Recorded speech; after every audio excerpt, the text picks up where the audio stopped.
নমস্কার। আজকে তোমাদের জন্য একটা নতুন ব্লগ ভিডিও নিয়ে এসেছি। ভিডিওটা তোমরা শেষ পর্যন্ত দেখবে। আর যারা যারা আমার চ্যানেলে নতুন তারা ইউটিউব চ্যানেলটাকে সাবস্ক্রাইব করে পাশে থাকা বেল আইকনটা অন করে রাখবে। একটা ঐতিহাসিক প্লেস, হিস্টোরিক্যাল প্লেস, অম্বিকাগালা স্টেশন থেকে 10 মিনিটের হাঁটা পথ, 108 শিব মন্দির। অনেকেই গেছো, অনেকেই দেখেছো। আজকে আমি এসেছি তোমাদেরকে দেখাতে।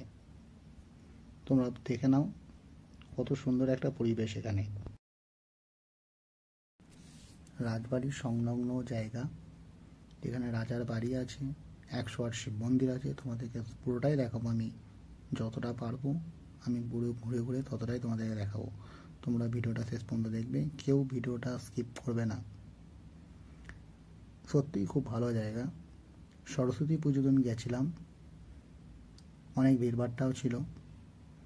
তোমাদেরকে ঘুরে ঘুরে দেখাচ্ছি, দেখো কতটা সুন্দর।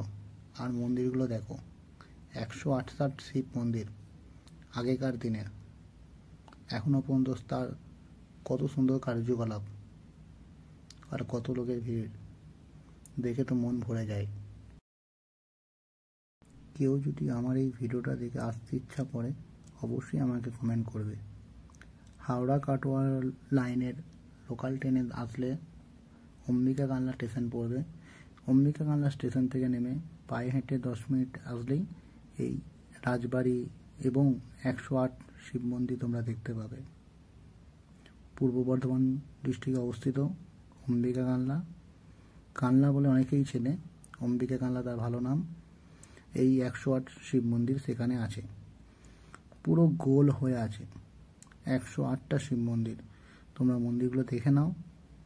আমি পুরোটাই করেছি, ভিডিওটার মাধ্যমে তোমাদের দেখাচ্ছি। আমরা ভেতরে গিয়েও দেখাবো। ভেতরে এমন কিছু নেই, ছোট্ট ছোট শিবলিঙ্গ রাখা আছে ভেতরে। প্রত্যেক দিন সকালবেলায় ও সন্ধ্যাবেলায় পুজো দেওয়া হয়, তার জন্য আলাদা পূজারই থাকে। তোমরা দেখে নাও। আমরা সেই শিব মন্দিরগুলো দেখাচ্ছি, শিবলিঙ্গগুলোকে দেখানোর চেষ্টা করছি। অন্ধকারের জন্য ঠিক করে দেখাতে পারছি না, তাও যতটা সম্ভব আমি দেখানোর চেষ্টা করছি।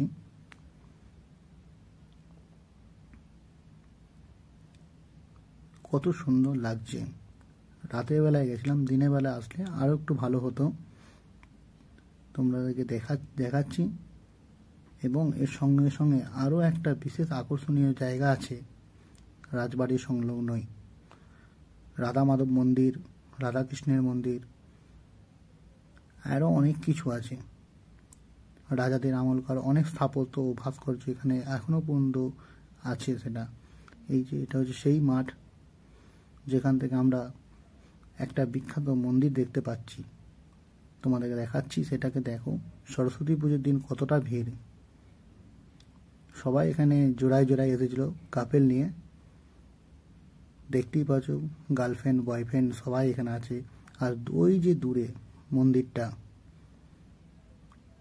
কতটা সুন্দর, কতটা বড়, কত বিস্তার জমির উপরে তৈরি। কানলার রাজবাড়ি সবাই এক কথাই চেনে। তোমরা অবশ্যই আসবে ভিডিওটা দেখে। ভিডিওটা বলে দিই আবার কী করে আসতে হবে। হাওড়া থেকে কাটোয়া লোকাল ধরলে পেয়ে যাবে, এবং কাটোয়া থেকে হাওড়া লোকাল ধরলে অম্বিকাগালায় নামলেই পেয়ে যাবে। 10 মিনিটে হাঁটা পথ। আমি তো এসেছি, আর কে কে এখানে এসেছো একটু বলবে। আর মন্দিরটা তোমরা দেখো, জাস্ট মন ভরে যায়। এত সুন্দর, এত সুন্দর, কি বলবো। এখানেও এগুলো সেই ছোট্ট ছোট্ট শিবলিঙ্গ আছে, শিব মন্দির। আমরা ভেতরে প্রবেশ করার চেষ্টা করছি। তোমরা দেখে নাও সেই শিবলিঙ্গ।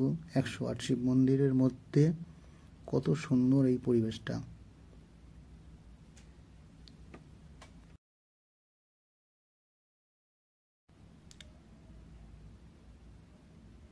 ভিডিওটা তোমরা শেষ পর্যন্ত দেখবে, আর চ্যানেলটাকে অবশ্যই সাবস্ক্রাইব করে দেবে, পাশে থাকা বেল আইকনটা অন করে দেবে।